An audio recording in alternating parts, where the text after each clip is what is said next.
A paz do Senhor a todos. Nesta manhã eu gostaria de fazer uma exposição aqui no livro de Provérbios para os amados, tendo em vista que a Bíblia ela é completa, um livro tremendo e existem passagens extraordinárias onde nós podemos aprender ou exaurir dela alguns assuntos diários para a nossa vida cristã. Eu gostaria de ver um texto aqui com vocês no livro de Provérbios, capítulo de número 30, versículos de número 25, 26 e 27, aonde o escritor diz assim: quanto às formigas, criaturas de pouca força, contudo armazenam a sua comida no verão. Os coelhos, criaturas sem nenhum poder, contudo habitam nos penhascos, ou nos rochedos, em algumas versões. Os gafanhotos que não têm rei, contudo avançam juntos em fileiras. A aranha, que se pode apanhar com as mãos, contudo encontra-se nos palácios do rei.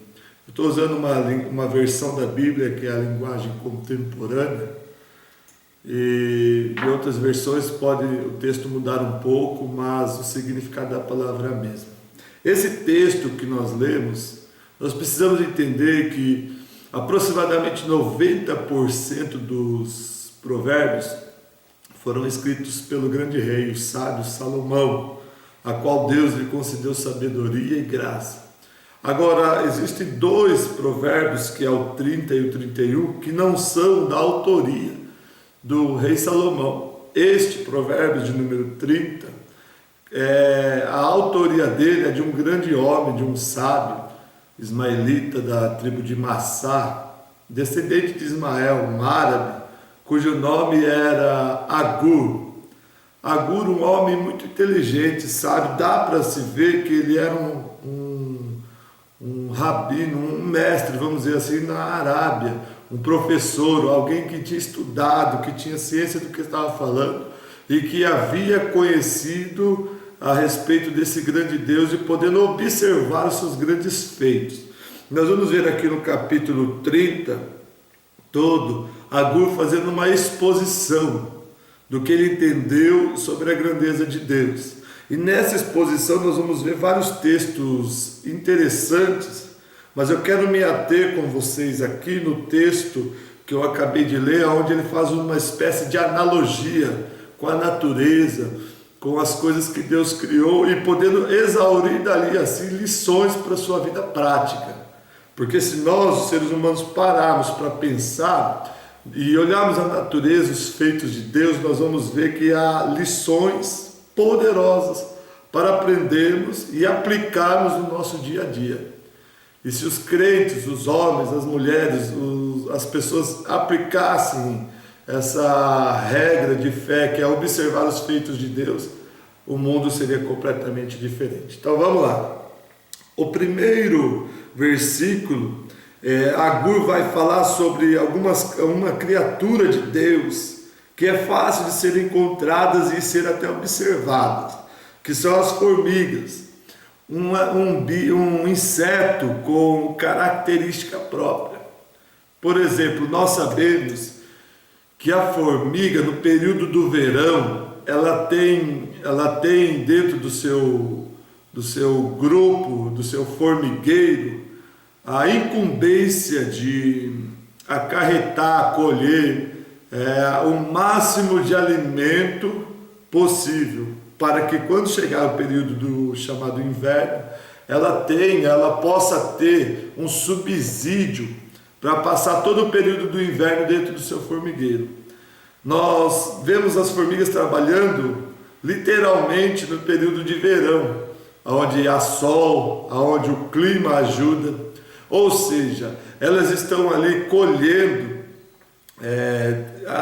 extraindo da natureza o subsídio que vão fazer com que elas sobrevivam o período ruim, que é chamado período do inverno, que chega o frio, chega a época complicada de frio, onde há uma escassez de alimento e onde dificulta para a formiga sair colhendo alimento. Pois bem, se nós pararmos para pensar no contexto que vivemos, no mundo que vivemos, onde as pessoas não querem ou não procuram, de forma alguma, um subsídio para enfrentar no dia em que o mal virá.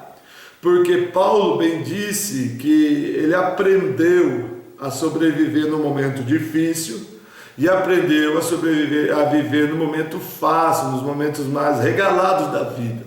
Agora, para quem não consegue, principalmente o cristão, que diz ser cristão, que diz servir a Deus, ele precisa de toda e qualquer forma armazenar-se na palavra, na providência, naquilo que Deus tem. Nós temos visto no mundo que nós vemos a fragilidade do cristianismo mediante a falta de subsídio das pessoas. O que nós olhamos, nós vemos um cristianismo artificial, em que as coisas, é só estralar o dedo, elas acontecem, e sabemos que Jesus não ensinou desta forma.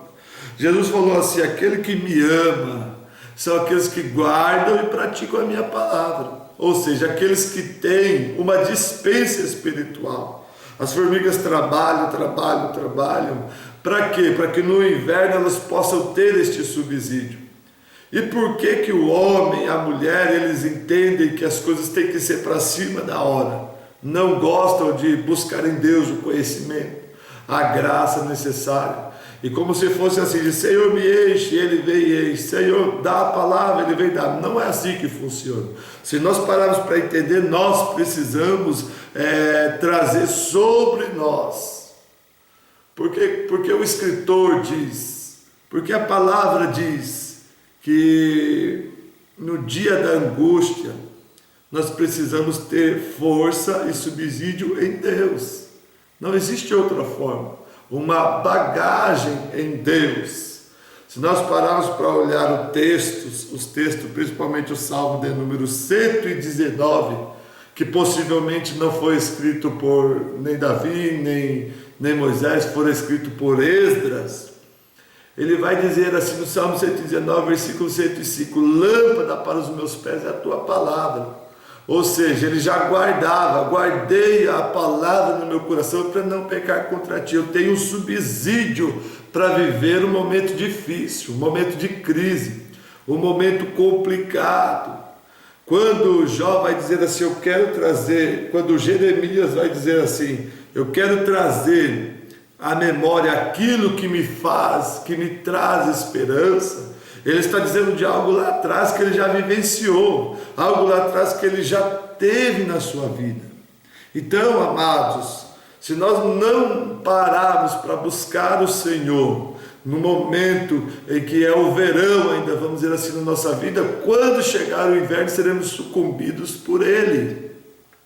E isto é a causa de um evangelho barato que está sendo pregado, um evangelho de facilidades. E Jesus disse bem claro que o evangelho não é facilidade, o evangelho é compromisso, o evangelho é fidelidade, o evangelho é abraçar-se mesmo com a causa e vivenciar todo e qualquer momento. Não é só aquele momento em que eu digo, Senhor me dá isso, Ele vem e dá, não. O evangelho é algo que nós temos que viver dentro de nós. Ele começa de dentro para fora, não de fora para dentro. Então esse subsídio nós precisamos buscar nesses momentos que estamos vivendo. Agora, a facilidade com que as coisas vêm vindo tem tornado os cristãos, os homens, as mulheres muito preguiçosos. Não querem mais buscar o conhecimento de Deus e muito menos revestir-se da graça de Deus para poder resistir o dia mal, como Paulo diz em Efésios 6, que nós precisamos revestir de toda a armadura de Deus para resistir no dia mal, ou seja, o dia mal vai chegar o momento em que haverá dificuldade, e é nesse exato momento que nós precisamos ter uma dispensa espiritual, porque assim conseguiremos avançar e progredir.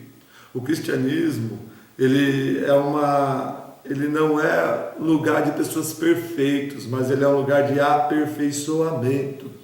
É no cristianismo que nós nos aperfeiçoamos e aprendemos com Deus as formas de viver.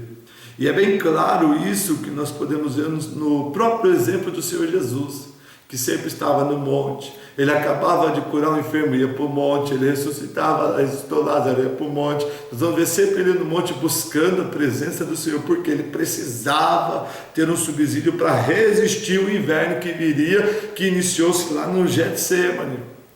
Quando Jesus está no Getsêmani, ele começa a transpirar lágrimas de suor e de sangue, mas ele tem uma bagagem toda espiritual.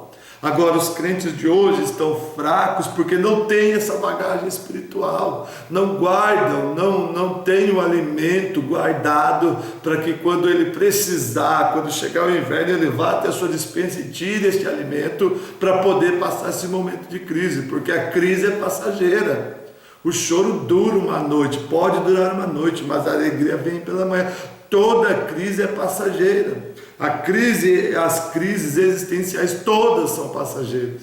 Agora, se temos esta bagagem, se temos esta dispensa, como as formigas fazem, com certeza conseguiremos transpor este dia mau. E que virá, para todos veio um dia difícil, todos passam por esse momento difícil. Agora, se temos uma dispensa com Deus, se temos uma dispensa espiritual, como as formigas fazem, trabalham no verão para no inverno se manter, não precisar ficar correndo para lá e para cá, porque o povo hoje estão atordoados, correndo atrás de palavras que massageiam o seu ego, mas são coisas momentâneas, vamos dizer assim. Agora, quem guarda a verdadeira palavra, quem vive a verdadeira palavra, como o Salmo 1 diz, é como a árvore plantada junto ao ribeiro de águas, a qual dá o seu fruto na estação própria, cujas folhas não fenecem, não perecem, não caem, e sempre está verdejante na presença do Senhor. Então nós precisamos urgentemente de fazermos essa dispensa espiritual. E como? Buscando a palavra do Senhor. Na palavra, na oração, na vida com Deus, no conhecimento com Deus. O profeta Oséias diz: conheçamos e prossigamos em conhecer ao Senhor. Ele não diz conheçamos e já está bom. Conheçamos e prossigamos. E essa procedência, é isso que vai nos forjando e nos fazendo homens verdadeiramente fiéis a Deus, mulheres de Deus. Então, quando nós pararmos para olhar o texto onde Moisés sobe no monte e todas as pessoas estão lá embaixo, rebelionado, brigando, tal, faz bezerro, não faz, e aquele rolo tremendo, a Bíblia vai dizer que Moisés está no alto do monte dizendo: Senhor, eu rogo-te que me mostre a tua glória. Ele já havia tido experiências extraordinárias, mas ele queria mais. Ele queria mais.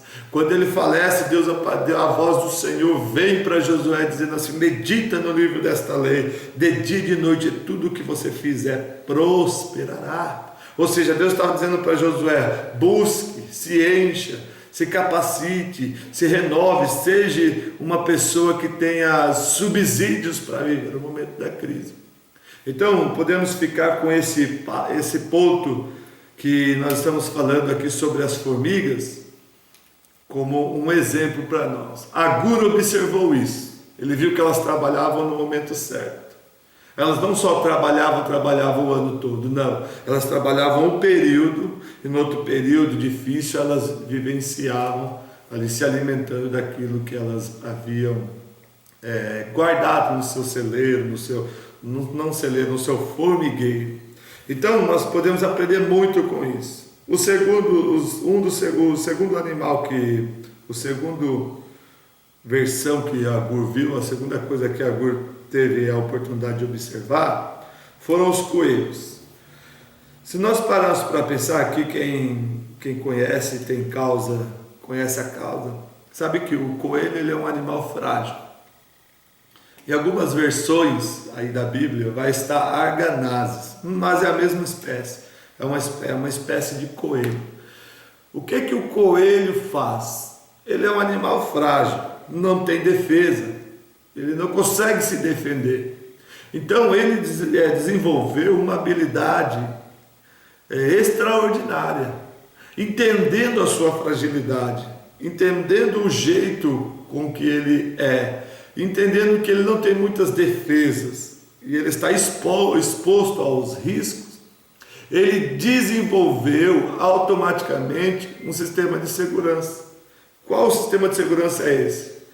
Ele não cava a sua toca, ele não cava o seu covil, o seu buraco, ali onde ele vai habitar, onde ele vai se esconder. Ele não cava em uma terra macia, em uma terra fofa.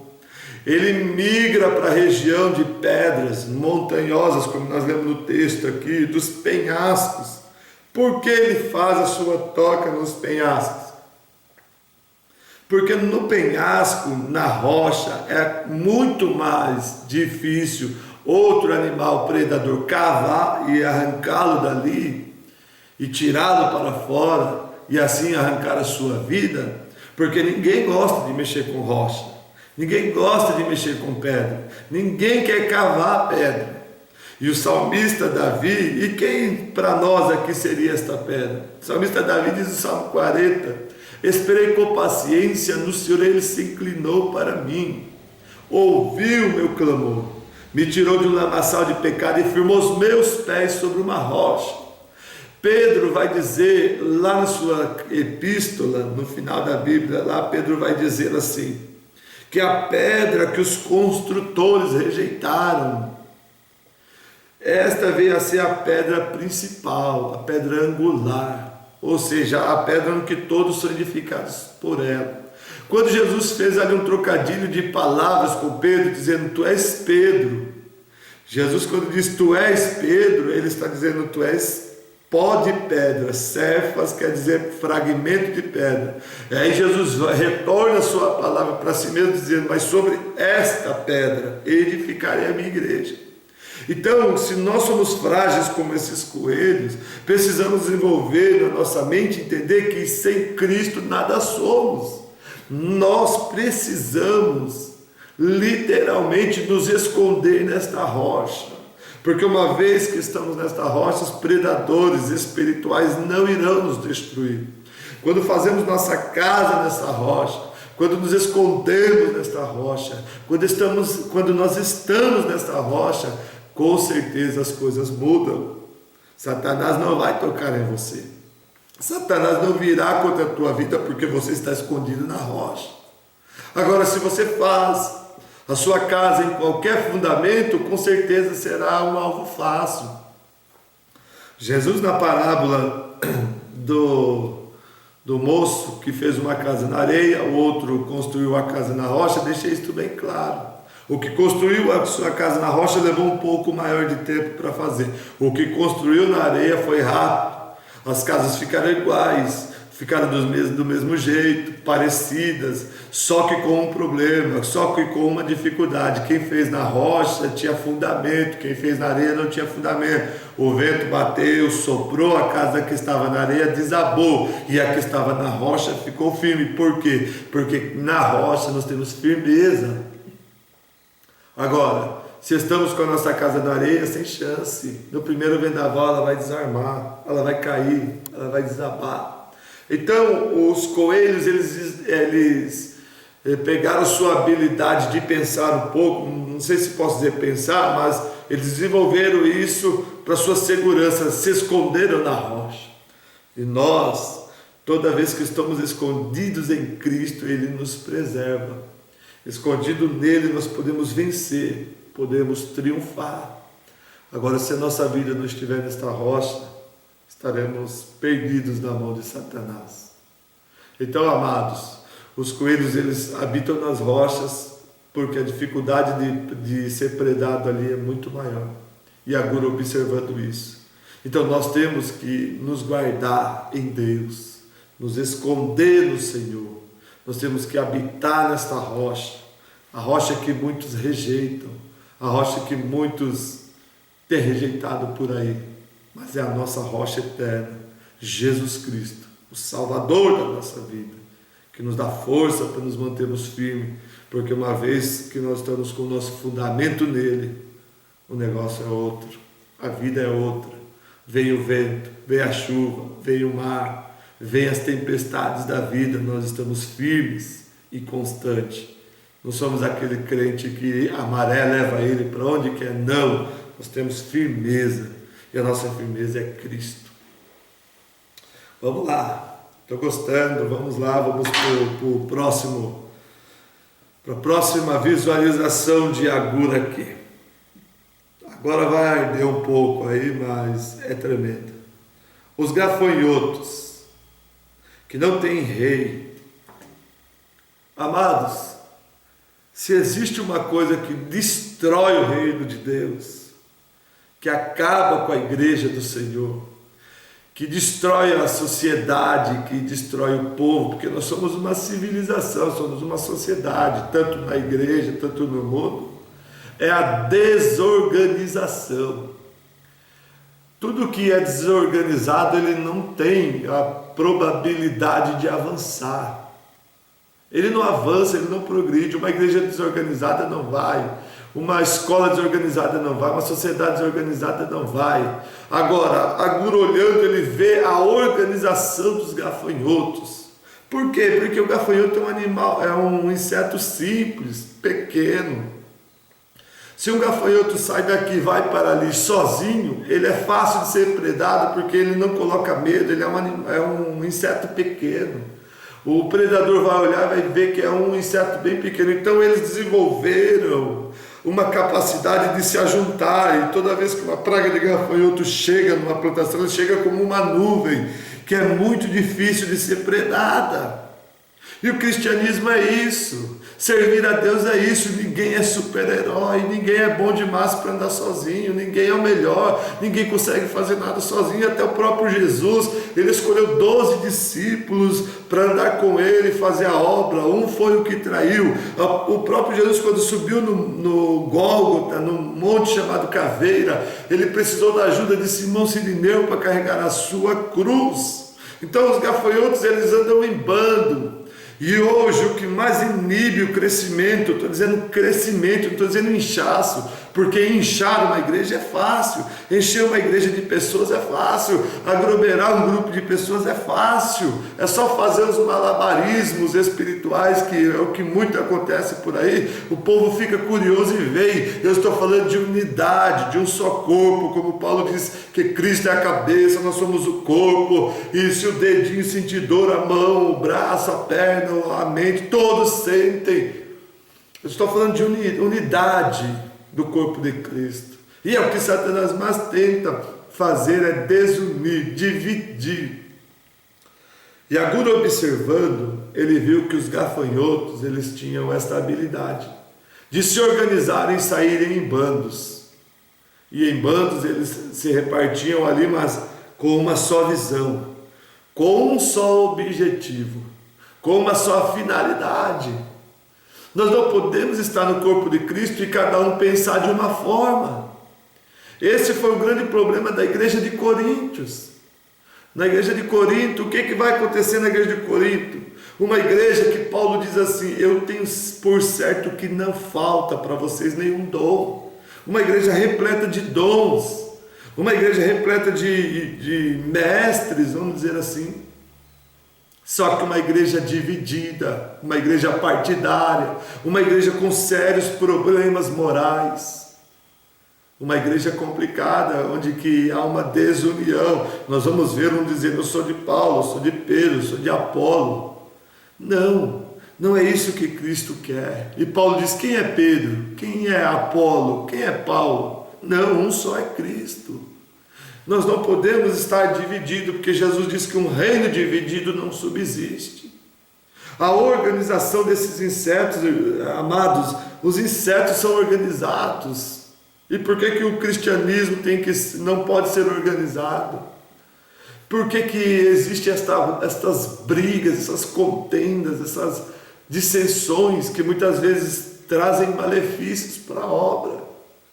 Trazem dores às famílias, trazem dores aos pastores, aos líderes de igrejas, que começam a desistir. Eles começam a olhar e falar: não dá para viver assim, porque falta nas pessoas esta mentalidade de união, de se ajuntar, de se unir. Porque o cordão de 3 dobras, Eclesiastes diz que é muito mais difícil de se quebrar. Quem é esse cordão de 3 dobras? Eu e o meu irmão, e a terceira corda do cordão é Cristo Jesus. Precisamos ter esta união. Os gafanhotos são unidos, por isso que eles subsistem, por isso que eles conseguem migrar, por isso que eles conseguem destruir lavouras. E se a igreja do Senhor se unir, se os pastores aprenderem a amar uns aos outros, independente de conceito teológico ou não, se os crentes começarem a entender que a igreja é o corpo de Cristo, seja ela qual for, desde que pregue a verdade, a palavra como coluna e firmeza da verdade, então essa igreja é o corpo, e podemos ganhar e muito. O Brasil, abaixo da linha do Equador, é o país mais cristão que existe. Só que é o país mais corrupto, um dos mais corruptos que existem também. O que é que está acontecendo? O que é que está acontecendo nesse país, meu Deus?